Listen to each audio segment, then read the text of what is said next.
Dans le cadre de cette session, vous apprendrez à mesurer la chaîne de blocage des sites web et applications en utilisant les outils et méthodes d'ONI.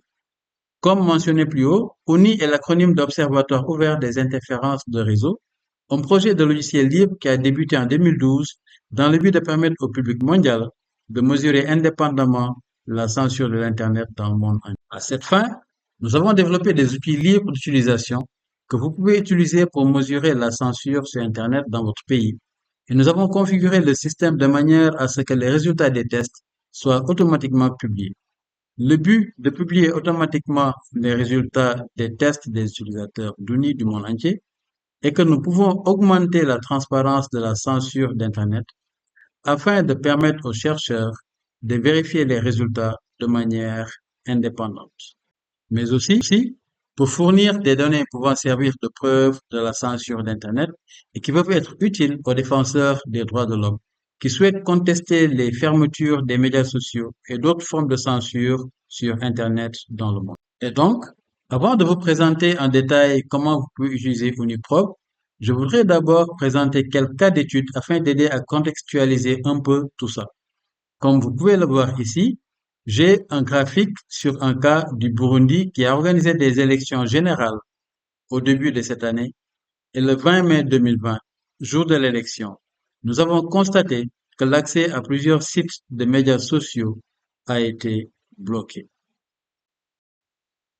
Euh, Ce tableau présente la chronologie de leurs tests de janvier 2020 jusqu'à mai 2000 2020, jour des élections présidentielles au Burundi. D'après les données que vous pouvez voir, entre janvier et mai, la plupart des fois où ils ont été testés, ces sites étaient accessibles, comme l'indique le vert sur le graphique.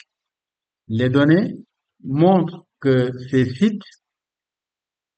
étaient accessibles lors des tests. Mais ce que vous pouvez voir clairement, ce que vous pouvez voir clairement,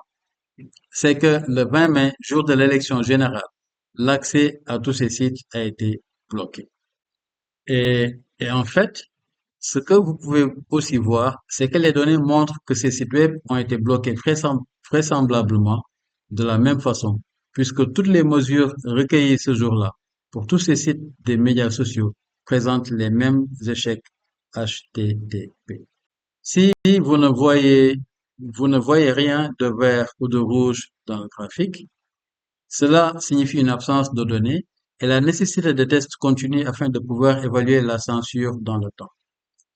Dans tous ces graphiques, une chose qui doit être soulignée, c'est que la censure semble avoir des motifs politiques,